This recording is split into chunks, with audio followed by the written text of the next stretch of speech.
பத்திரிகையாளர் ஊடக நண்பர்களே அனைவருக்கும் என்னுடைய முதற்க நன்றி கலந்த வணக்கம். இன்றைக்கு ஸ்டாலின் பேசியிருக்கிறார். இங்க மதுரையில் கூட்டத்தில் பேசியிருக்கிறார். அந்த கூட்டத்தில் பேசிக்கிட்ட பொழுது எடப்பாடி பழனிசாமி துரோகி என்று சொல்லியிருக்கின்றார். யார் துரோகி? திரு ஸ்டாலின் துரோகி. திரு கருணாநிதி குடும்பம் தமிழ்நாட்டுக்கு செய்த துரோக செயல். அந்த குடும்பத்தில் இருக்கிற ஸ்டாலின் தான் துரோகி.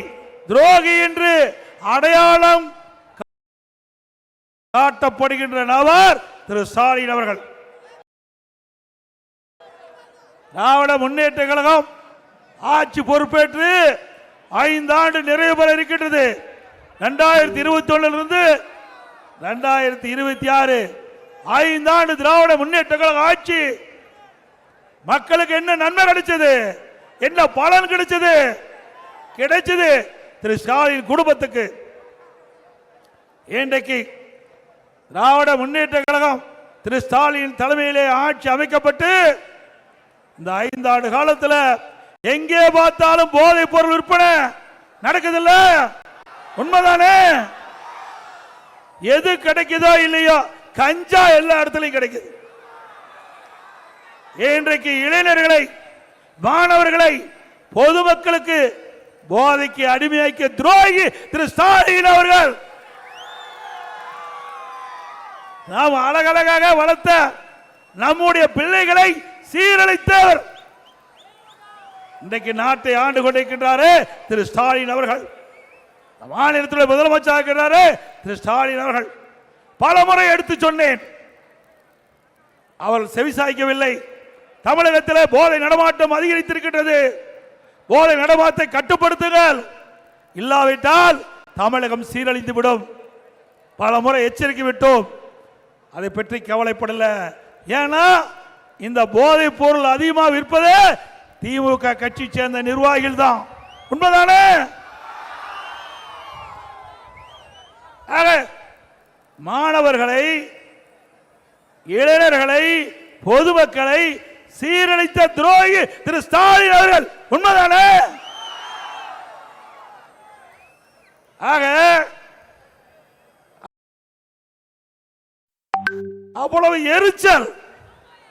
5 ஆண்டு காலம் கொள்ளையடிப்பதே குறிக்கோளாக கொண்ட ஒரே ஆட்சி திமுக ஆட்சி. வேற என்ன செஞ்சீங்க நாட்டு மக்களுக்கு?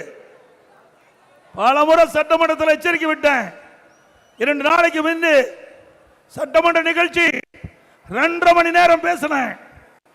இந்த முதலமைச்சர் சட்டமன்றத்துக்கு வரல, ஓடி ஒளிந்து கொண்டார். திறமை, தில்லு, திராணி, தெம்பு இருந்தா நான் கேட்கிற கேள்விக்கு பதில் சொல்லிட முடியாது. சரக்கில்லாத மனிதர், பொம்மை முதலமைச்சர், திறமையற்ற முதலமைச்சர். இவர் முதலமைச்சர் ஆன காரணத்தினால்தான் இன்றைக்கு தமிழகம் இன்றைக்கு தலை குனிகின்ற நிலைக்கு ஏற்பட்டு விட்டது. தலை நிமிரல, தலை தொங்கி போச்சு திரு ஸ்டாலின் ஆட்சியில். திரு ஸ்டாலின் அவர்களே, மாண்புமிகு புரட்சி தலைவி மறைவுக்கு பிறகு 4 ஆண்டு 2 மாத காலம் சிறப்பான ஆட்சி நாட்டு மக்களுக்கு கொடுத்தோம். எவ்வளவு பிரச்சனை நீங்கள் உருவாக்கி தந்தீர்கள், எங்களுடைய அரசுக்கு எவ்வளவு இடையூறு செய்தீர்கள், அத்தனையும் மக்களுடைய துணை கொண்டு, கழக நிர்வாகிகள் துணை கொண்டு அதை தவிடுபடி ஆக்கி சிறப்பான ஆட்சி கொடுத்த அரசாங்கம் அதிமுக அரசாங்கம்.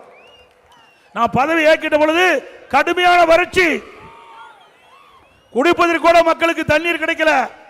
அந்த காலகட்டத்திலும் நிர்வாக திறமையாக மக்களுக்கு தங்கு தடையில்லாமல் பாதுகாக்கப்பட்ட தண்ணீரை வழங்கிய அரசாங்கம் அதிமுக அரசாங்கம். பிறகு டெல்டா மாவட்டத்தில் புயலால், கஜா புயலால் அந்த மாவட்டம் முழுவதும் புரட்டி போட்டு வைத்தது.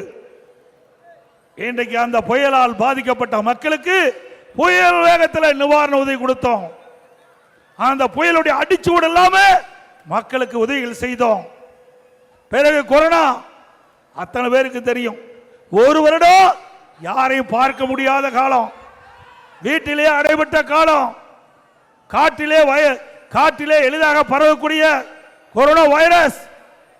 அந்த வைரஸ் பாதிக்கப்பட்டு விட்டால் உயிருக்கு ஆபத்து.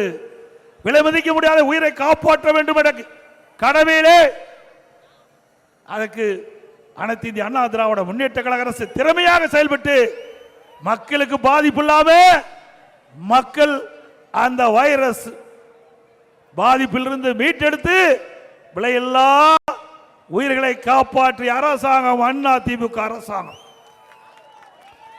நான் 4 வருடம் 2 மாதத்துல 1 வருஷம் கொரோனா காலமா போயிட்டு ஆட்சி நிர்வாகம் சிறப்பா இருந்தாலும் மக்களுக்கு யாரையும் பார்க்க முடியாத சூழ்நிலை. அப்ப கூட ஒரு சிறப்பான ஆட்சி கொடுத்த அரசாங்கம் அண்ணா திமுக அரசாங்கம். விலைவாசி ஏறல, அந்த காலகட்டத்தில் சட்ட ஒழுங்கு சிறப்பா பேணி காக்கப்பட்டது. அது மட்டும் இல்ல, கொரோனா காலத்தில் 12 மாதம் ரேஷன் கடையில் விலையில்லா உணவுப் பொருள் கொடுத்தோம், அரிசி கொடுத்தோம், எண்ணெய் கொடுத்தோம், சக்கரை கொடுத்தோம், குடும்பத்துக்கு 1000 ரூபாய் கொடுத்தோம். கொடுத்தோமா இல்லைங்களா? இப்படி மக்கள் பாதிக்கின்ற பொழுது பாதிப்பிலிருந்து மீட்டெடுத்த அரசாங்கம் அண்ணா திமுக அரசாங்கம். இன்றைக்கு ஏழை எளிய மக்கள் வேலை இல்லாமல் தவித்துக் கொண்டிருக்கின்றார்கள். அவர்களுக்கு உணவு கிடைக்க வேண்டும் என்ற அடிப்பிலே அம்மா உணவகம் குறைந்த விலையில் கொடுத்துட்டு இருந்தோம். அதை இலவச விலை இல்லாம கொடுத்தோம். எல்லா அம்மா உணவகத்திலையும் ஏழைகள் வயிறார சுட சுட சுவையான உணவு கொடுத்த அரசாங்கம் அண்ணா திமுக அரசாங்கம்.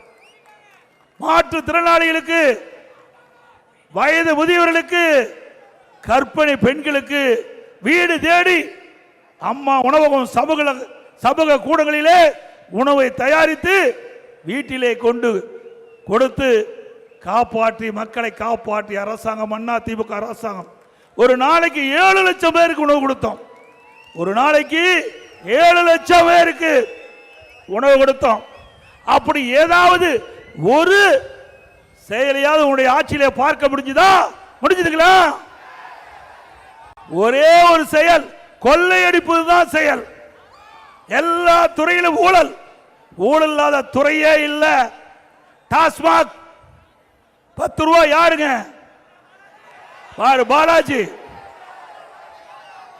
எந்த காலத்திலும் மக்கள் மறக்க மாட்டாங்க. இன்றைக்கு தமிழகத்தில் சுமார் 6000 மதுக்கடைகள் இருக்கின்றன, டாஸ்மாக் கடை. அந்த 6000 டாஸ்மாக் கடையில் ஒரு நாளைக்கு 1.5 கோடி பாட்டில் விற்பனை ஆகுது. ஒரு பாட்டிலுக்கு 10 ரூபாய்னா ஒரு நாளைக்கு 15 கோடி விஞ்ஞான முறையிலே ஊழல் செய்கின்ற ஒரே அரசாங்கம் திராவிட முன்னேற்ற கழக அரசாங்கம்.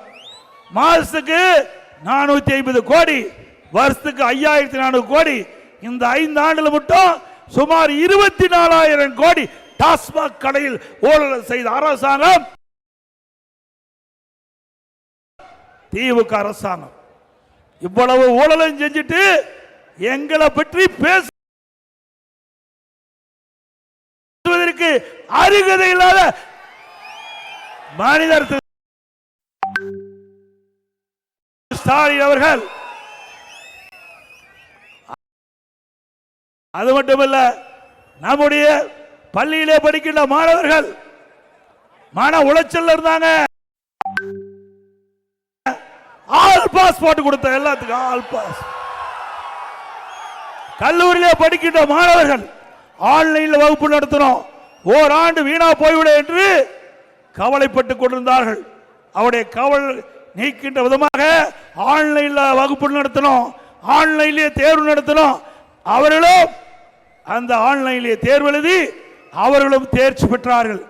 இப்படி அனைத்து இந்திய அண்ணா திராவிட முன்னேற்ற கழக ஆட்சியிலே மக்களுக்கு தேவையான உதவிகள், மாணவருக்கு தேவையான உதவிகள், இளைஞர்களுக்கு தேவையான உதவிகள், தொழிலாளிக்கு தேவையான உதவிகளை அவ்வப்போது சரியான நேரத்தில் திட்டமிட்டு செயல்படுத்திய காரணத்தினால அண்ணா திமுக ஆட்சி பொற்கால ஆட்சி என்று மக்களால் போற்றப்படுகிறது.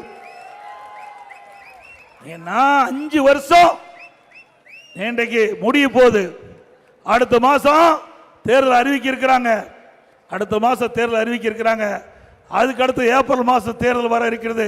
சிந்திச்சு பாருங்க, இந்த 5 ஆண்டுல பேர் வைக்கிறதுக்கு மட்டும்தான் முன்னுரிமை. தினம் ஒரு பேரு, தினம் ஒரு பெயர், போட்டோ ஷூட், பத்திரிகையில் விளம்பரம். இதுதான் ஸ்டாலினுடைய அரசாங்கத்தினுடைய நிலைமை. தினம் பத்திரிகையில தினந்தோறும் பத்திரிகையில முழு பக்க விளம்பரம். இன்னைக்கு பாருங்க, எல்லா பத்திரிகையிலும் முழு பக்க விளம்பரம். ஒரு பக்கத்துக்கு விளம்பரம் செய்ய வேண்டும் என்றால் உங்களுடைய வரி பணம் 50 லட்சம் ரூபாய் செலவு பண்ணணும். சாதாரணமாக நினைச்சுக்காதீங்க. ஒரு பக்க முழு விளம்பரம் தமிழ்நாடு முழுவதும் வர வேண்டும் என்றால் 50 லட்சம் ரூபாய் எங்களுடைய வரி பணம் செலவழிக்க வேண்டும். அப்படி தினந்தோறும் விளம்பரம் கொடுத்துக்கிட்டு இருந்தா இந்த வரி பணம் பூரா விளம்பரத்துக்கு தான் சரியா இருக்கும். நாட்டு மக்களுக்கு தேவையான திட்டத்துக்கு இல்ல. மக்கள் படுகின்ற கஷ்டத்தை பார்க்கல, ஏழைகள் படுகின்ற துன்பத்தை பார்க்கல. அவருக்கு விளம்பரம் செய்ய வேணும். அதுக்கு மக்களுடைய வரி பணத்தை ஊதாரித்தனமா செலவழிக்கின்ற முதலமைச்சர் ஸ்டாலின் தேவையா?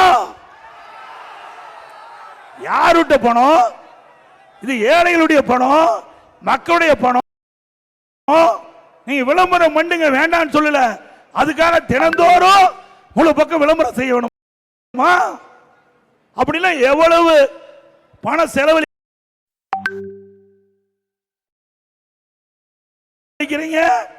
இந்த பணத்தை ஏழைகளுக்கு உதவுங்க. நிறைய திட்டங்களை கொண்டாங்க, நாங்க வரவேற்கிறோம். ஆனா இந்த ஆட்சியில் அதெல்லாம் பார்க்க முடியாது. அவருக்கு வேண்டியது விளம்பரம், போலியான விளம்பரம். அது உண்மையா செஞ்சு விளம்பரப்படுத்தினாலும் பரவாயில்ல, எல்லாமே போலி, பொய். இதுதான் இந்த ஆட்சியில பார்க்கப்படுகின்ற நிலைமை என்பதை இந்த நேரத்தில்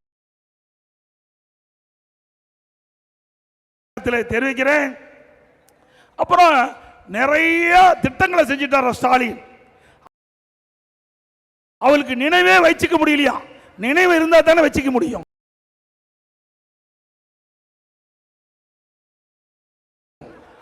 நினைவில்லாத மனிதர், நினைவில்லாத மனிதர் திரு ஸ்டாலின் அவர்கள் நினைவிலேயே வச்சிருக்க முடியலையா? அவ்வளவு திட்டத்தை நாட்டு மக்களுக்கு வாரி வழங்கிட்டாராம். அது உண்மையா?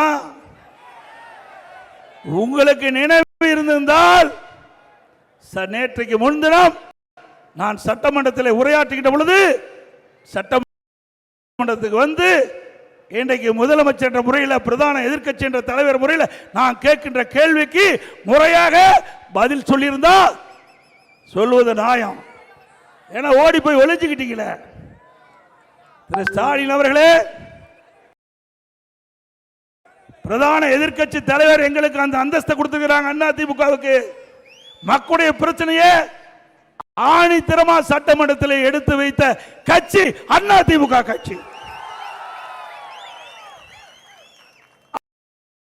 அப்புறம் ரெய்டுக்கு பயப்பட மாட்டாராம். ரெய்டுக்கு பயப்படலைன்னா நீ ஏன் பேசுற? நீ ஏன் பயப்படலையே? எதுக்கு காட்டுற? இன்னைக்கு இருட்டில் போகும்போது கத்திக்கிட்டே போவோம். பயந்தாங்கோழி தான் இருட்டில் போகும்போது கத்திட்டு போவாங்க. அப்படி ரெய்டுக்கு பயப்பட மாட்டேன்னா மடியில கனம் இருந்தால் வழியிலே பயம் இருக்கத்தான் செய்யும். திரு ஸ்டாலின் அவர்களே, என் மீது வழக்கு போட்டீங்க. எடப்பாடி பழனிசாமி நெடுஞ்சாலை துறையில் 4800 கோடி ஊழல் செய்தார் என்று வழக்கு போட்டீங்க. அந்த வழக்கு உச்ச நீதிமன்றம் வரைக்கும் போய் மீதும் உயர்நீதிமன்றத்தில் அதை விசாரிக்க வேண்டும் என்று உச்ச நீதிமன்றம் உத்தரவிட்டின் பேரில் உயர்நீதிமன்ற விசாரிக்கப்பட்டது. அப்பொழுது என் மீது வழக்கு போட்ட உங்களுடைய வயதானவர் அவர் திரு RS பாரதி அந்த வழக்கை திரும்ப பெறுவேன் என்று சொன்னார். அவர் என் மீது போட்ட வழக்கை திரும்ப பெறுவதா சொன்னார். இல்ல நான் நடத்துறேன், நான் நீதிமன்றத்தில் நடத்துறேன். இதுவரைக்கும் என்னை பத்தி பேசுனீங்க, மக்களிடத்தில் ஒரு பொய்யான கருத்தை பதிவு வச்சுட்டீங்க. உடைய முதலமைச்சர் சட்டமன்றத்தில் எடப்பாடி பழனிசாமி ஊழல் செய்தா சொல்லியிருக்கிறீங்க, பதிவாக இருக்குது. அது அப்படியே ரிக்கார்டில் இருக்கும். அதனால நான் இந்த நீதிமன்றத்தில் என் மீது போடப்பட்ட வழக்கை சந்திக்கிறேன் சொன்னார். நீதியரசர் கேட்டார், அந்த வழக்கு போட்டவரே திரும்ப பெறாங்க. ஏன் நீங்க வழக்கு நடத்துறீங்கன்னு சொன்னாங்க. அதுக்கு தான் இதை சொன்னேன். ஏற்கனவே பேசி என் மீது ஒரு அவதூறான செய்தியை பரப்பிட்டாங்க. நீதிமன்றத்தின் மூலமாக நிரபராதி என்று நிரூபித்தால் தான் அந்த களங்கம் போகும் என்று சொன்னேன். அப்பொழுது அவர் சொன்னார், இந்தியாவிலேயே ஒரு முதலமைச்சர் தன் மீது இருக்கின்ற வழக்கை நடத்துவேன் என்று சொன்ன முதல் ஆள் நீங்க தான் சொன்னார். தில்லு திராணி தெம்பு இருந்தா உங்களுடைய அமைச்சர் மீது வழக்கு போட்டிருக்காங்களா, போய் நீதிமன்றத்தில் சந்தி. நான் நீதிமன்றத்தில் சந்திச்சு நிரபராதி என்று இன்றைக்கு நீதிமன்றத்தால் தீர்ப்பு வழங்கப்பட்டது. மீண்டும் உச்ச நீதிமன்றத்தில் மேல்முறையீடு செஞ்சீங்க. உச்ச நீதிமன்றத்திலையும் போய் வழக்கு நடத்தி நிரபராதி என்று உங்கள் முன் வந்து நிற்கிறேன். அப்படி நீ செய்ய பார்க்கலாம். துணிச்சு இருந்தா செய். மடியில கனம் இல்லை, எங்களுக்கு வழியில பயம் இல்லை. உனக்கு பயம் வந்துட்டுது. நேற்றைக்கு முன்தினம் ஒரு அமைச்சர் மீது உயர் நீதிமன்றம் வழக்கு பதிவு செய்ய வேண்டும் என்று தீர்ப்பு கொடுக்கப்பட்டு விட்டது. பயம் ஸ்டாலினுக்கு. அந்த பயத்தில் தான் இன்றைக்கு மதுரையில் உளறிக் கொண்டிருக்கின்றார். தான் என்ன பேசுவதென்றே தெரியாமல் ஒரு முதலமைச்சர் இந்த நிலைக்கு வந்தது பரிதாபமான நிலைக்கு வந்து விட்டார். திரு ஸ்டாலின் அவர்களே,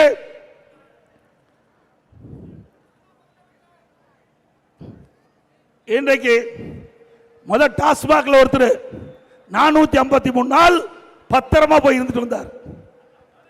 இப்போ இன்னொருத்தர் ஹவாலா மோசடி. நேற்றைக்கு உங்களுக்கு தெரியும், நேற்றைக்கு முன்தினம் எல்லா தொலைக்காட்சியிலையும் வந்தது. நகர்ப்புற வளர்ச்சித்துறை மந்திரி யாரு? ஏங்க 3 முறை இடி அவர்கள் சோதனை அடைந்து அதில் கிடைக்கப்பட்ட ஆதாரத்தின் அடிப்படையில் இங்க இருக்கிற டிஜிபிக்கு வழக்கு பதிவு செய்யணும்னு அறிக்கை அனுப்புறாங்க. 3 முறை அனுப்பி வழக்கு பதிவு செய்யல. அண்ணா திமுக சார்பா வழக்கு போட்டோம். நீதிமன்றத்தில் வந்தது. நீதிமன்றம் இப்ப ஏன் நீங்க வழக்க பதிவு செய்யல? இந்த அறிக்கையில் பார்க்கின்ற பொழுது குற்றம் நடைபெறுவதற்கான ஆதாரம் இருப்பதாக இன்றைக்கு செய்திகள்லாம் வெளியில் வந்திருக்குது. ஆக இன்றைக்கு நீதிமன்றமே வழக்கு பதிவு செய்ய சொல்லியாச்சு. அதிலிருந்து ஸ்டாலின் பதறி போய் அலறி போய் எதை பேசுவதென்றே தெரியாமல் பேசிக் கொண்டிருக்கின்றார் இன்றைக்கு முதலமைச்சர். இன்றைக்கு இது என்னென்ன ஊழல்? இன்றைக்கு குடிநீர் வழங்கல் துறை, குடிநீர் வழங்கல் துறை நகர் வளர்ச்சித்துறை அமைச்சர்கிட்ட தான், நகர்ப்புற வளர்ச்சித்துறை அமைச்சர்கிட்ட தான் அந்த டிபார்ட்மெண்ட் இருக்குது. அங்க பணியிடத்திற்கு 30 லட்சம் 35 லட்சம் ஒரு பணியிடத்திற்கு வசூல் பண்ணியிருக்கிறாங்க. ஒரு நபருக்கு 30 35 லட்சம் வரைக்கும் பணத்தை வாங்கிட்டு தான் முறைகேடா பணி நியமனம் செஞ்சிருக்கிறாங்க. அதையெல்லாம் கண்டுபிடிக்கப்பட்டு அதோட அந்த நகர்ப்புற வளர்ச்சி துறையில் பல்வேறு பணிகளுக்கு கமிஷன் வாங்கப்பட்டதாக ஆதாரத்தோடு இன்றைக்கு இடி அந்த அறிக்கையில் தெரிவித்திருக்காங்க. வலைதளத்தில் வந்த செய்தி. ஆக இன்றைய தினம் ஊழல் நிறைந்த அரசாங்கம் என்பதற்கு இதுவே சான்று. உண்மைதானே?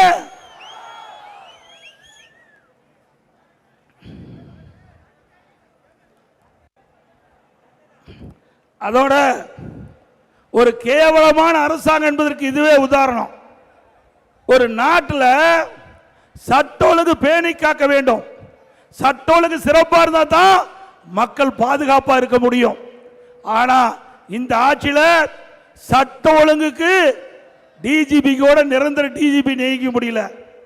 ஒரு டிஜிபிக்கு ஓய்வு பெற வேண்டும் என்றால் அந்த ஓய்வு பெறுவதற்கு 3 மாதத்துக்கு முன்பாகவே அதில் யாரெல்லாம் தகுதியான டிஜிபி பட்டியல மத்திய யூபிஎஸ்சிக்கு அனுப்பி அந்த யூபிஎஸ்சி அதில் 3 பேர் தகுதியானவர்களை தேர்ந்தெடுக்கப்பட்டு மாநில அரசுக்கு அனுப்பி அதில் ஒருவரை மாநில அரசாங்கம் டிஜிபியை நியமிக்கணும்.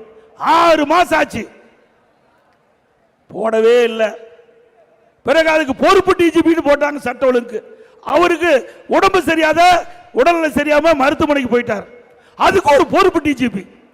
இப்படிப்பட்ட திறமை இல்லாத அரசாங்கம் தேவையா? ஏங்க சட்டம் ஒழுங்கு பாதுகாக்கக்கூடிய நிரந்தர டிஜிபி நியமிக்க முடியாத கையிலாகாத முதலமைச்சர் இன்றைய முதலமைச்சர் ஸ்டாலின் அவர்கள்.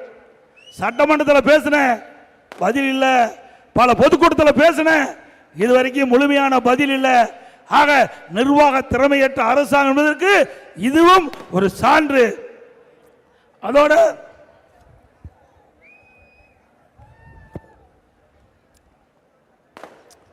நீங்க 2 வருஷத்துக்கு முன்பு நிதியமைச்சர், அப்போ நிதியமைச்சர் பழனிவேல் தியாகராஜன் அவர்கள், எல்லா ஆடியோலையும் கேட்டிருப்பீங்க, 30,000 கோடியை கையில வைத்துக் கொண்டு என்ன செய்வது என்று தெரியாம திரு சபரீஸ்வர், திரு உதயநிதி அவர்கள் தடுமாறி கொண்டிருக்கிறார் என்று எல்லா வலைதளங்களிலும் வந்தது.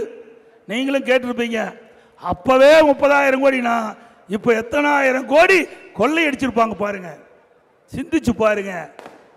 அது மட்டும் இல்லைங்க, இந்த ஹவாலா பணம் இங்க இருந்தா மத்திய அரசாங்கம் அந்த பணத்தை கைப்பற்றி விடும் என்று சொல்லி இங்க இருக்கின்ற இந்த நகர்ப்புற வளர்ச்சித்துறை அமைச்சர் வெளிநாட்டுக்கு பணம் அனுப்பிச்சிருக்கார். வலைதளத்தில் வந்திருக்குது. அந்த பணம் அனுப்பப்பட்ட தகவல்கள் எல்லாம், செய்திகள் எல்லாம் இன்றைக்கு வலைதளத்தில் வந்திருக்குது. இப்படிப்பட்ட அலங்கோல ஆட்சி மீண்டும் வர வேணுமா? வர வேணுங்களா? சத்தமா சொல்லுங்க. இதையெல்லாம் ஆதாரத்தோடு வந்த செய்தி சொல்றோம். இதுதான் எப்படின்னா, இன்னைக்கு நம்ம கிட்ட இருக்கிற பணத்தை திருடுவான், நகையை திருடுவான், நம்ம உடல்ல இருக்கிற உறுப்பை திருடுற ஒரே கட்சி திமுக கட்சி தான். உடல்ல இருக்கிற உறுப்பை திருடுறாங்க. நேற்றைக்கு முன்தினம் நிதியமைச்சர் சொன்னார், வறுமையை ஒழிக்கப்பட்டு விட்டது என்றார். எங்க வறுமையை ஒழிச்சீங்க? வறுமையின் காரணமாக குடும்பம் நடத்த முடியாத இந்த ஆட்சியிலே தன் உடலில் இருக்கின்ற உறுப்பை விற்கக்கூடிய அவல ஆட்சி திமுக ஆட்சி. அது யார் கண்டுபிடிச்சது? திமுக அரசாங்கமே கண்டுபிடிச்சது. யாருடைய மருத்துவமனை? எம்எல்ஏ நடத்துகின்ற அந்த மருத்துவமனையில் அங்க இருக்கின்ற நாமக்கல் மாவட்டத்தில் இருக்கின்ற ஒரு தொழிலாளியுடைய கிட்னியை முறைகேடாக எடுத்து வேறொருக்கு பொருத்துவதற்கு அங்கே அந்த ஏழை வறுமை கோட்டில் இருந்த அவருக்கு பணத்தாசை காட்டி இன்றைக்கு அந்த முறைகேடாக அதை கிட்டி எடுத்திருக்கிறாங்க. இப்படிப்பட்ட ஆட்சி தேவைங்களா? எவ்வளவு கொடுமையானது! வறுமையை ஒழிச்சிட்டாங்களா? வறுமை இருக்கிற காரணத்தினால்தான் அவருடைய கிட்னியை இன்றைக்கு விற்கக்கூடிய சூழ்நிலை வந்துட்டது. அது மட்டும் இல்ல, வந்திருக்கிற நபர்கள், நம்முடைய நிர்வாகிகள், தொண்டர்கள், பொதுமக்கள், உங்களுடைய நண்பர்கள் யாராவது திமுக மருத்துவமனையில் போய் அறுவை சிகிச்சை பண்ணியிருந்தா உடல் இருக்கிற உறுப்பெல்லாம் சரியா இருக்குதான்னு எக்ஸ்ரே எடுத்து பார்த்துங்க. ஏன்னா வெளியில் இருந்தா தெரியும், கை கால் எல்லாம் தெரியும், உள்ள இருக்கிற உறுப்பு என்னன்னு தெரியாது. அதையும் திருடி இருப்பாங்க இவர்கள். அதனால் நம்ம எச்சரிக்கையா இருக்க வேணும். நீ எந்த காலத்திலையுமே திமுக கட்சிக்காரன் நடத்துற மருத்துவமனைக்கு போயிடாதீங்க. போறீங்க உள்ள இருக்கிற உறுப்பு காணாம போயிடும். அதே போல திமுக ஆட்சிக்கு வந்த பிறகு வீட்டு வரி 100% உயர்த்திட்டாங்க. வீட்டு வரி 100% உயர்வு, கடவரி 150% உயர்வு, மின் கட்டணம் 67% உயர்ந்து விட்டது. இன்றைக்கு வீட்டு வரி ஒவ்வொரு ஆண்டும் 6% உயர்த்தப்படும். கடைக்கு ஒவ்வொரு வருடம் 6% உயர்வு. கரண்ட் பில், மின் கட்டணம் ஒவ்வொரு ஆண்டும் 5% உயர்வு. ஆக இன்றைக்கு மக்களை வாட்டி வதைக்கின்ற வரி போட்ட அரசாங்கம் மீண்டும் வர வேண்டுமா?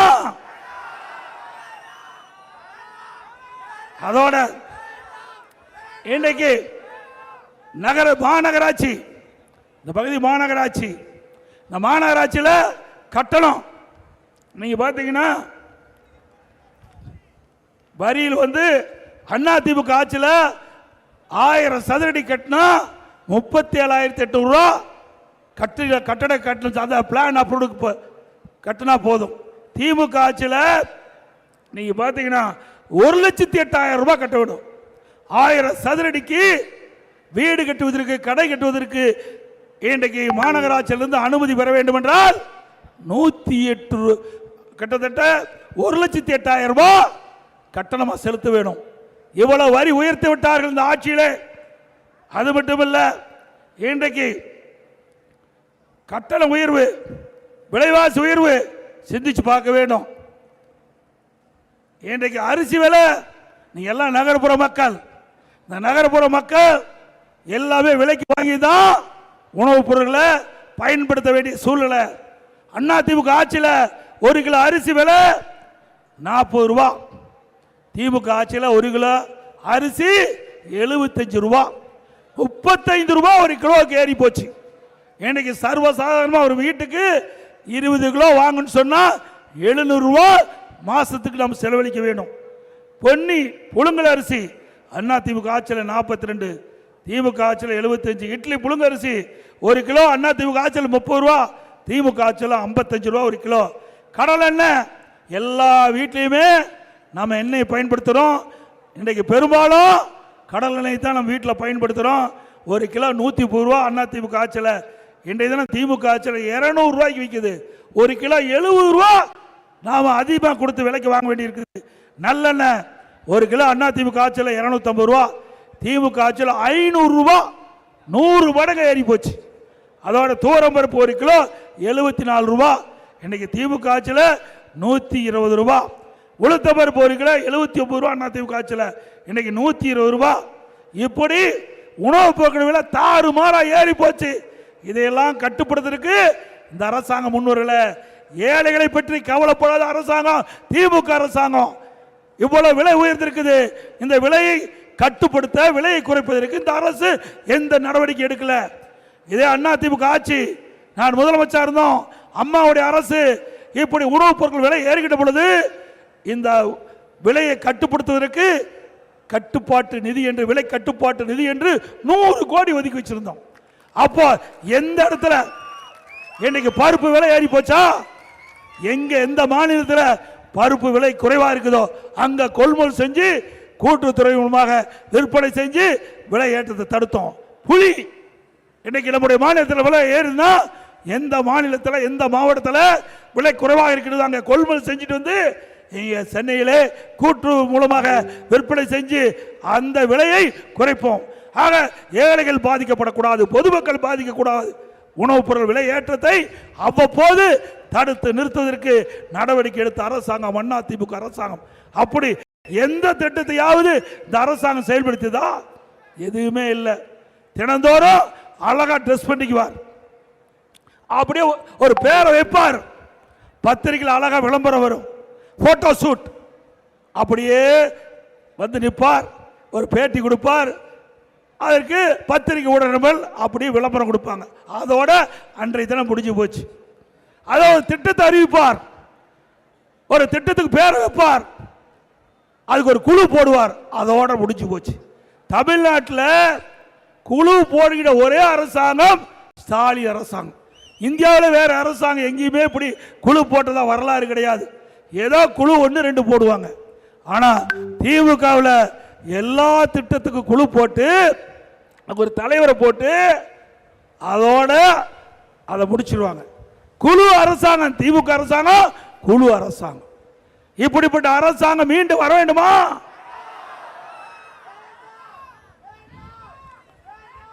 அப்புறம் கடை, இந்த 2 நாளைக்கு முந்தி இன்னைக்கு பட்ஜெட் கூட்டம் நடந்தது, உங்களுக்கு நல்லா தெரியும். இடைக்கால பட்ஜெட் போட்டாங்க திமுகவில். அந்த இடைக்கால பட்ஜெட்டில் பிரதான எதிர்க்கட்சி தலைவர் என்ற முறையில் நான் பல கேள்விகளை சட்டமன்றத்தில் கேட்டேன். அப்போ திராவிட முன்னேற்ற கழகம் ஆட்சிக்கு வந்து இப்பொழுது தமிழ்நாட்டுடைய கடன் அளவு 10,99,000 கோடி. 10 லட்சத்தி, நல்லா சத்தமா சொல்லுங்க, தெரிஞ்சுக்க. நீங்க தான் கடனை கட்ட வேணும். ஏதோ நான் பேசுறேன், நீங்க வந்து கூட்டத்தில் நின்றுட்டு போயிரு நினைக்காதீங்க. இந்த கடலை உங்க தலையில தான் வந்து விடியும், மக்கள் தலையில தான் வந்து விடியும். 10,99,000 கோடி கடன் இன்னைக்கு தமிழகத்தில் இருக்குது.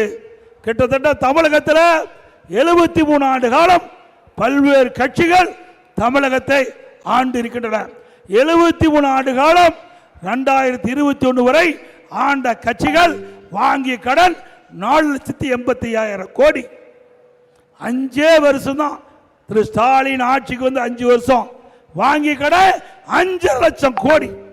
5 வருஷத்துல 5 லட்சம் கோடி வாங்கினது மட்டுமில்ல, இந்தியாவிலேயே அதிக கடன் வாங்கின முதல் மாநிலம் தமிழ்நாடு. இவ்வளவு கடன் வாங்கிட்டு இன்றைக்கு பேசிட்டு இருக்கார் ஸ்டாலின். சரி, கடன் வாங்குறீங்க, திட்டத்தை கொண்டாந்தீங்களா? இல்ல. கடன் ஒரு பக்கம் வாங்குறீங்க, திட்டம் எதுவல்ல.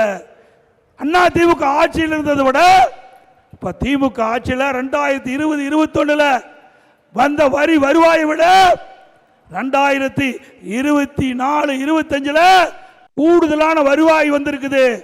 அப்போ 1,36,000 கோடி அண்ணா திமுக ஆட்சி விட திமுக ஆட்சியில் கூடுதலா வருமானம் வந்திருக்குது. இன்றைக்கு கூடுதலா வருமானம் வந்தாச்சு. அதிக கடன் வாங்கிட்டீங்க, திட்டம் எங்கும் இல்ல. இதெல்லாம் எங்க போச்சு?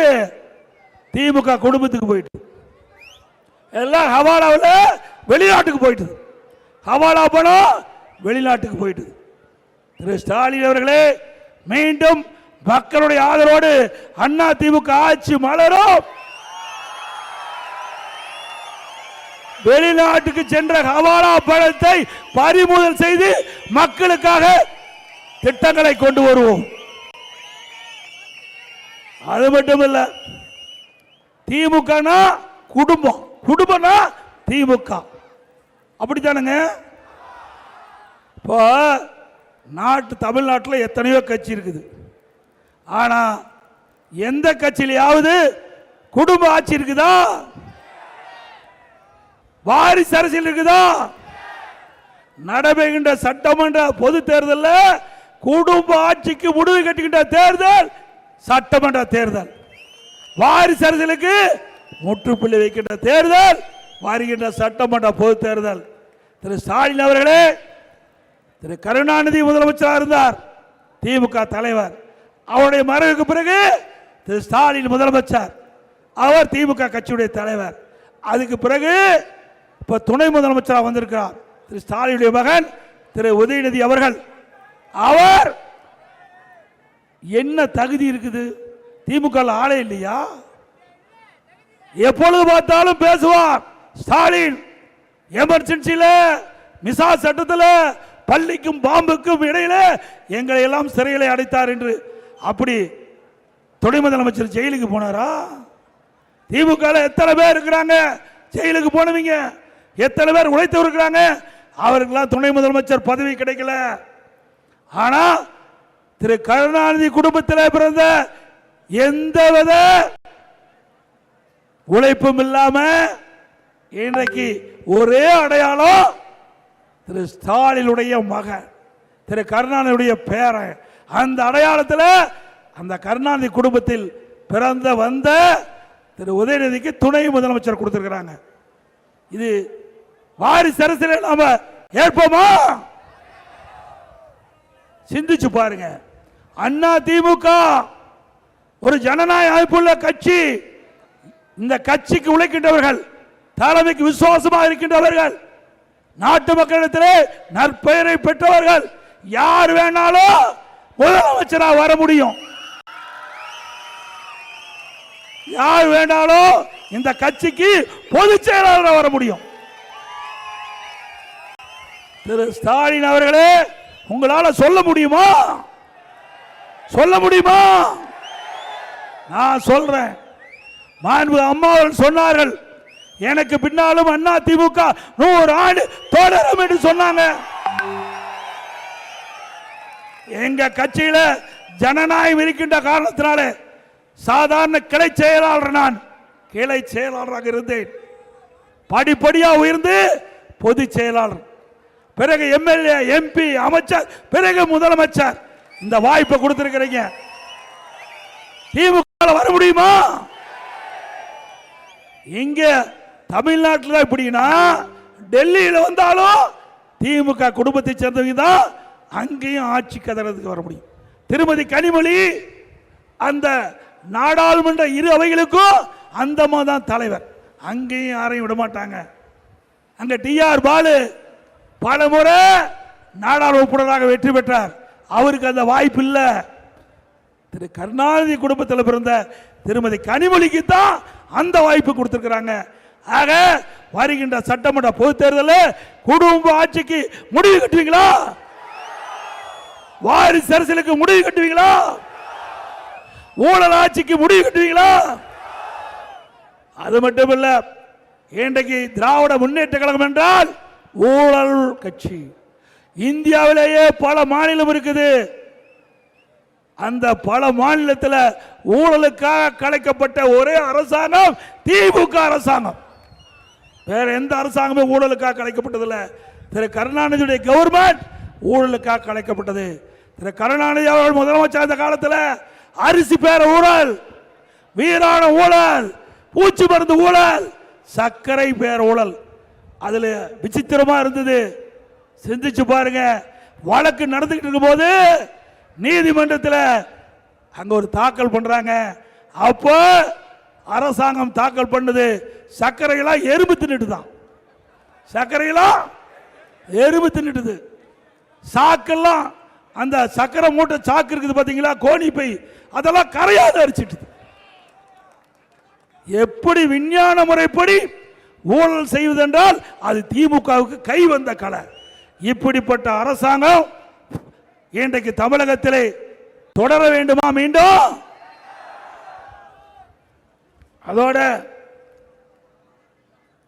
ஸ்டாலின் அடிக்கடி பேசுறார்.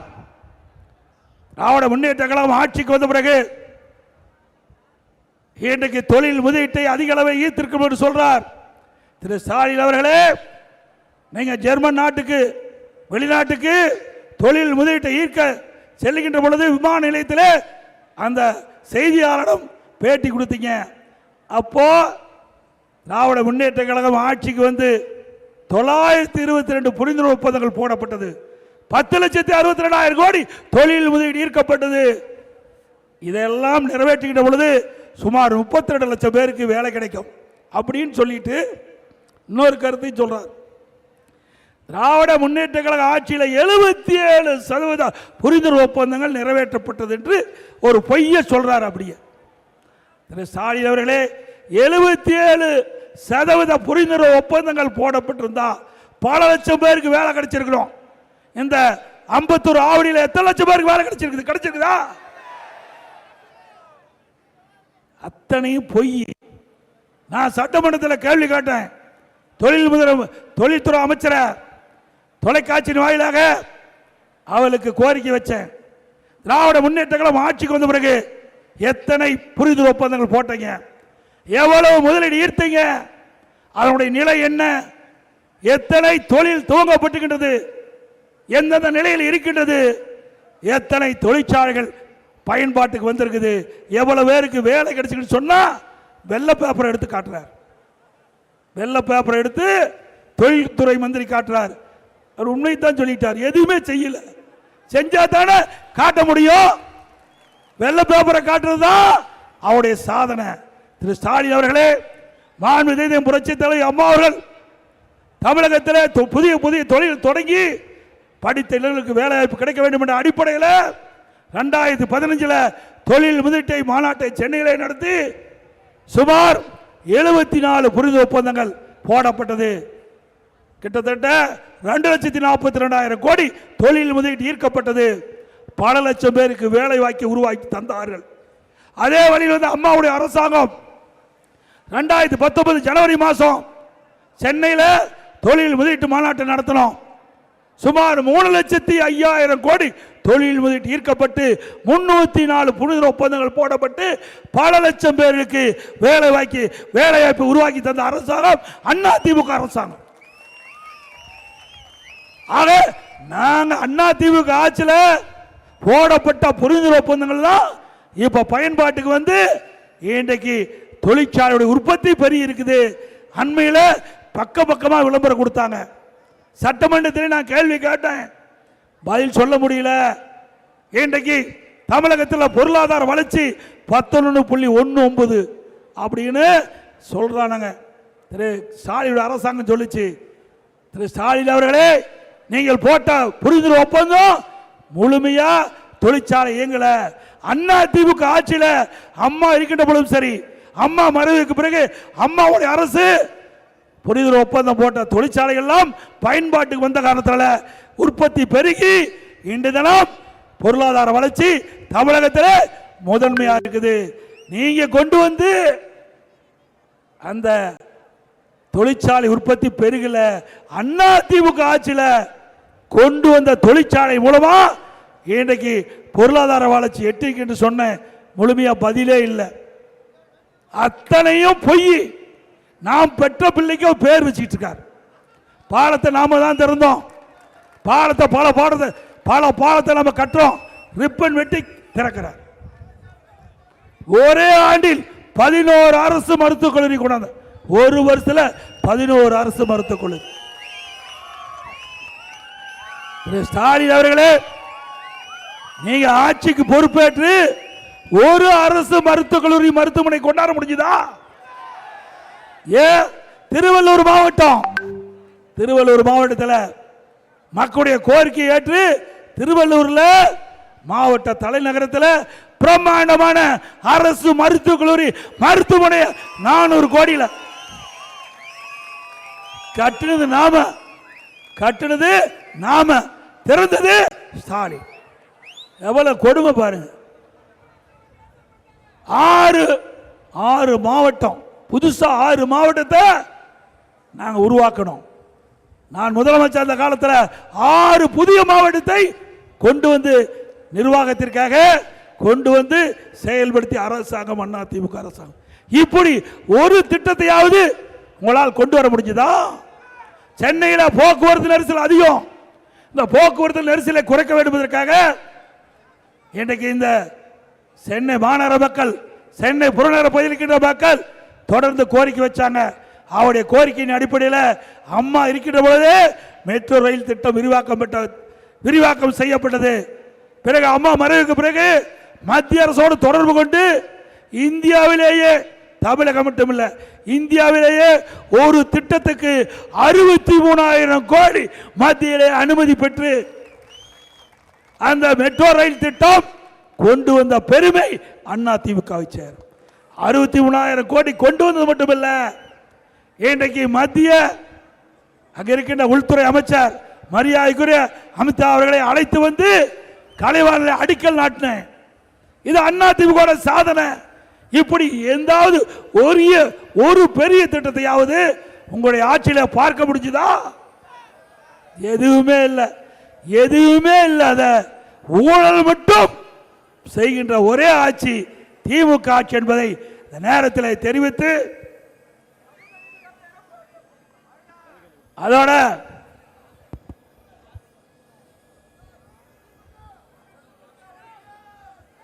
அரசு ஊழியர்களுக்கு பழைய ஓய்வு திட்டத்தை கொடுப்புன்னு சொன்னார். அரசாங்க திராவிட முன்னேற்ற கழக அரசு ஆட்சிக்கு வந்த உடனே பழைய ஓய்வு திட்டத்தை நடைமுறைப்படுத்தணும் சொன்னார். அரசு ஊழியர்களை நம்பி திமுக வாக்களிச்சாங்க. திமுக ஆட்சிக்கு வந்தது. எவ்வளோ முறை முதலமைச்சர் கோரிக்கை வச்சாங்க. அந்த நம்முடைய தமிழ்நாடு முதலமைச்சர் அந்த செவி சாய்க்கல. பிறகு வேற வழி இல்லாம ஆட்சி முடிய போகுது. 6 மாசத்துக்கு முன்பு எல்லா சங்கங்களும் போராடிச்சு. பிறகு ஸ்டாலின் ஒரு தமிழ்நாடு உறுதியளிக்கப்பட்ட ஓய்வு திட்டம் ஒரு பெயரை வச்சு ஒரு பென்ஷன் திட்டத்தை அறிவிச்சார். இது ஏற்கனவே மத்திய அரசாங்கம் கொண்டு வரப்பட்ட அந்த ஓய்வு திட்டத்தை அப்படியே ஜெராக்ஸ் எடுத்து சில மாற்றம் செஞ்சு அறிவிச்சிட்டார். சில சங்கங்கள் அவர்களுக்கு ஆதரவு தெரிவிக்கிற மாதிரி தெரிவித்து அவர்கள் பழைய ஓய்வு திட்டத்தினுடைய கோரிக்கை நிராகரிக்கப்பட்டு விட்டது. அரசு ஊழியர்கள் கேட்பது பழைய ஓய்வு திட்டத்தை நடைமுறைப்படுத்தணும். பழைய ஓய்வு திட்டத்தில் அரசு ஊழியருடைய பங்களிப்பு இல்லை. திரு ஸ்டாலின் அறிவிக்கப்பட்ட தமிழ்நாடு உறுதியளிக்கப்பட்ட அந்த பென்ஷன் திட்டத்தில் அரசு ஊழியருடைய பங்களிப்பு இருக்குது. ஆக இன்றைக்கு அரசு ஊழியர்கள் இன்றைக்கு பதற்றத்தில் இருக்கிறாங்க. இந்த ஆட்சிக்கு முடிவு கட்டுகின்ற சூழ்நிலையிலே அவள் இருந்து கொண்டிருக்கிறார் என்ற செய்தி இந்த நேரத்தில் தெரிவித்து, அதோட மாற்றுத்திறனாளிகள் எவ்வளவு கஷ்டம், கை கால் ஊனமுற்றவங்க, கண் பார்வையற்றவங்க, 2 நாளைக்கு முந்தி அவர்கள் பென்ஷன் தொகையை உயர்த்த வேண்டும் என்று கோரிக்கை வைக்கிறாங்க. அவர்களை ஒரு பஸ்ஸில் அடைச்சிட்டு போய் வெடி வரைக்கும் ஒரு பகுதியில் அவங்களே அந்த பஸ்ஸிலேயே அடைக்க வச்சு அவளை சித்திரவதை பண்ணி, அப்படிப்பட்ட பாவங்களை எல்லாம் இந்த அரசு சம்பாதித்திருக்குது. அந்த மாற்றுத்திறனுடைய சாபம் அவளை சும்மா விடாது என்பதை நேரத்தில் தெரிவித்து, திராவிட முன்னேற்ற கழகம் தேர்தல் வருவதற்கு முன்பு 2021 சட்டமன்ற பொதுத் தேர்தலில் பல வாக்குறுதி கொடுத்தார். அரசு ஊழியர்களுக்கு பல ஓய்வு திட்டம் நிறைவேற்றல, செவிலியர்களுக்கு நிரந்தர பணி செயல்படுத்தல, போராட்டம், தூய்மை பணியாளர்களுக்கு நிரந்தர பணி அவர்களுக்கு அந்த கோரிக்கை நிறைவேற்றல, அவர்கள் போராட்டம், சத்துணவு அமைப்பாளர்கள் அவர்கள் போராட்டம், விவசாயிகள் போராட்டம், இப்படி தமிழ்நாடு போராட்ட களமாக விளங்கிக் கொண்டிருக்கிறது. வருகின்ற தேர்தலிலே இதையெல்லாம் மக்கள் வெளிப்படுத்துவார்கள்.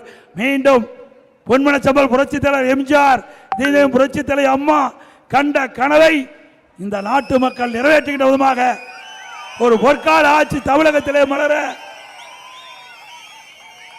அண்ணா திமுக ஆட்சி வருவதற்கு அத்தனை பேரும் துணைக்க வேண்டும்.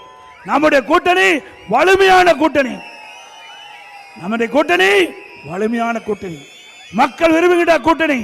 அண்ணா திமுக தேசிய ஜனநாயக கூட்டணியிலே அங்கம் வைக்கின்ற கட்சிகள் மக்களுக்காக சேவை செய்கின்ற கட்சி. மக்களுடைய கஷ்ட நஷ்ட துன்பம் துயரங்களை இன்றைக்கு தெரிந்து அதற்கு தேவையான திட்டங்களை கொண்டு வந்து நாடு வளர்வதற்கு இன்றைக்கு எங்களுடைய கூட்டணி கட்சிகளெல்லாம் ஒன்றாக இணைந்து மக்களை சந்திக்கின்றது. சட்டமன்ற தேர்தலிலே அத்தனை பேரும் நல்ல ஆதரவை நல்கி அண்ணா திமுக வெற்றி பெற நீங்கள் துணை நிற்க வேண்டும் என்று நேரத்தில் கேட்டு, முதற்கட்டமா அண்ணா திமுக சார்பா பல அறிவிப்புகளை வெளியிட்டிருக்கிறோம். இந்த அறிவிப்புகள்லாம் பார்த்துட்டு தான் ஸ்டாலின் பயந்து போய் அவர் சில அறிவிப்புகளை வெளியிட்டிருக்கார். அண்ணா திமுக ஆட்சிக்கு வந்தா குலவழக்கு திட்டம், குடும்ப அட்டையில் இருக்கின்ற நம்முடைய அந்த குடும்ப தலைமை தாங்கின்ற அந்த பெண்மணியின் மீது வங்கியில் மாதந்தோறும் 2000 ரூபாய் வங்கி கணக்கில் செலுத்தப்படும். இப்போ மகளிருக்கு தான் கட்டணம், நகரத்தில் நம்முடைய நகர பேருந்தில் மகளிருக்கு கட்டணம்லாம் பயணம் செய்கிறாங்க. இனி ஆண்களும் நகர பேருந்தில் கட்டணமாக பயணம் செய்யலாம். இன்றைக்கு நகர்ப்புறத்தில் இருக்கின்ற ஏழைகள் வீடு இல்லாதவர்களுக்கு அற்புதமான காங்கிரீட் வீடு, அடுக்குமாடி வீடு கட்டித்தரப்படும். அதில் குறிப்பா தாழ்த்தப்பட்ட மக்கள், அதாவது பட்டியலின மக்கள், அவர்கள் வீடு இல்லாமல் இருந்தால் அவர்களுக்கு தனியாக அண்ணா திமுக ஆட்சியில் இடத்தை அண்ணா திமுகவை வாங்கி அற்புதமாக காங்கிரீட் வீடு கட்டி கொடுக்கப்படும். அதோட அம்மா இருசக்கர வாகனம், இந்த நகர்ப்புறம் இருக்கின்ற நம்முடைய பெண்கள் குறித்த நேரத்துக்கு பணிக்கு செல்ல வேண்டும், பணி முடிந்த பிறகு வீடு திரும்ப வேண்டும். அதற்காக அம்மா இருக்கின்ற பொழுது அம்மா இருசக்கர வாகனம் மானிய விலையில் கொடுக்கப்படும் சொன்னாங்க. ஆனால் அம்மா மறைந்தாங்க. இருந்தாலும் அம்மாவுடைய அரசு அம்மா கொடுக்கப்பட்ட வாக்குறுதியை நிறைவேற்றி கொடுத்தோம். திமுக ஆட்சி வந்து நிறுத்தப்பட்டு விட்டது. மீண்டும் அண்ணா திமுக ஆட்சி வந்தவுடனே அம்மா இருசக்கர வாகனம் நம்முடைய சகோதரிகளுக்கு வழங்கப்படும். 5 லட்சம் பேருக்கு கொடுக்கப்படும். ஒவ்வொரு அம்மா இருசக்கர வாகனத்துக்கு 25,000 ரூபாய் கொடுக்கப்படும். நம்முடைய மாணவர்கள் கல்வி பயில்வதற்கு வங்கியில் கடன் வாங்கியிருக்காங்க. அந்த கடனை அரசாங்கமே திருப்பி செலுத்தும். எல்லா குடும்பத்திற்கும் வருடத்திற்கு 3 சிலிண்டர் அண்ணா திமுக அரசு அமைதியுடன் வழங்கப்படும். தமிழ்நாடு வீர விளையாட்டான ஜல்லிக்கட்டு, அந்த ஜல்லிக்கட்டு விளையாட்டின் போது ஏதாவது அசம்பாவித்தில் உயிரிழந்த ஜல்லிக்கட்டு வீரர்களுக்கு 10 லட்சம் ரூபாய் வழங்கப்படும். அந்த ஜல்லிக்கட்டு வீரர்களுக்கு காப்பீட்டு தொகை வழங்கப்படும். அந்த ஜல்லிக்கட்டிலே அந்த போட்டியிலே கலந்து கொண்ட காளைகள் இன்சூரன்ஸ் அரசாங்கமே செலுத்தும். அதேபோல் சிறுபான்மை வகுப்பை சேர்ந்த மகளிர் சுய தொழில் தொடங்க பெற்ற வட்டினை கடன் மற்றும் அதை தள்ளுபடி செய்யப்படும். வங்கியில் நகரத்தில் நடைபாதை ஓரங்களிலே சாலை ஓரமாக கடை வச்சிருப்பாங்க. அந்த சாலை ஓரமாக கடை நடத்துகின்றவர்கள் கூட்டுறவு வங்கியில வாங்கி கடன் தள்ளுபடி செய்யப்படும். நம்முடைய நகர்ப்புறத்தில் இருந்து ஆட்டோ புதிதாக வாங்கிட்டு ஆட்டோ சங்கத்தில் பதிவு செஞ்சு புதிதாக ஆட்டோ வாங்கினா 75,000 ரூபாய் மானியம் வழங்கப்படும்.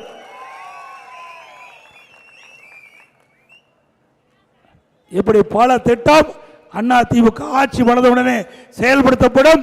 இன்னும் தேர்தல் அறிவிப்பு நிறைய இருக்கின்றது. ஒரு வலிமையான பாரதம், வளமான தமிழகம் உருவாக்குவதற்கு அதிமுக பல திட்டங்களை கொண்டு வந்து நிறைவேற்றி மக்களுடைய ஆதரவை பெரும் பெரும் என்பதை நேரத்தில் தெரிவித்து இந்த நிகழ்ச்சியிலே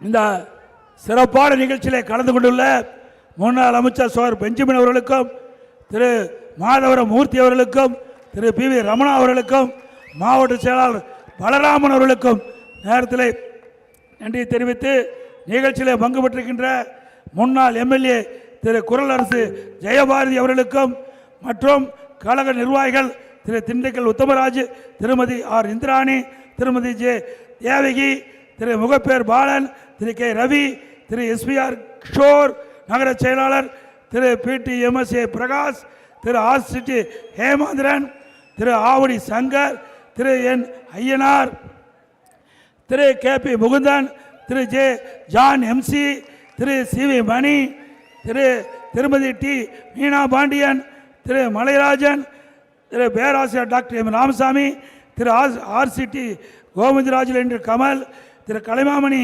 செல்லின் செல்வார், திரு ஆவடி குமார், திரு டி மகேந்திரன், திரு LN சரவணன், திரு MD மைக்கேல்ராஜ், திருமதி வனிதா சாக்ரடிஸ், திரு டாக்டர் எஸ் டேவிட் ராஜன், திரு எஸ் பாஸ்கர், திரு TV அறிவரசன், திரு ஜான் பீட்டர், முன்னாள் நகரமன்றத்தில் திரு ருக்மாங்கதன்,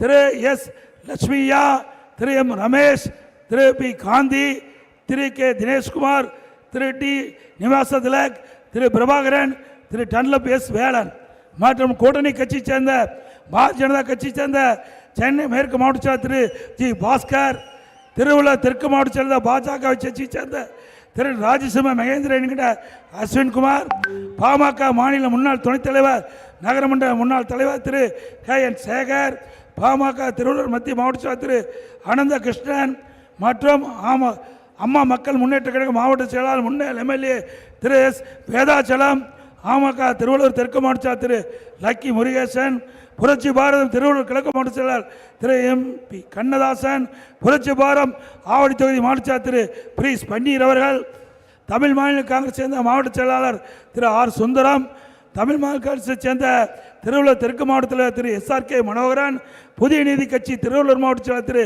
M ஆனந்தன், புதிய நீதி கட்சி திருவள்ளூர் மேற்கு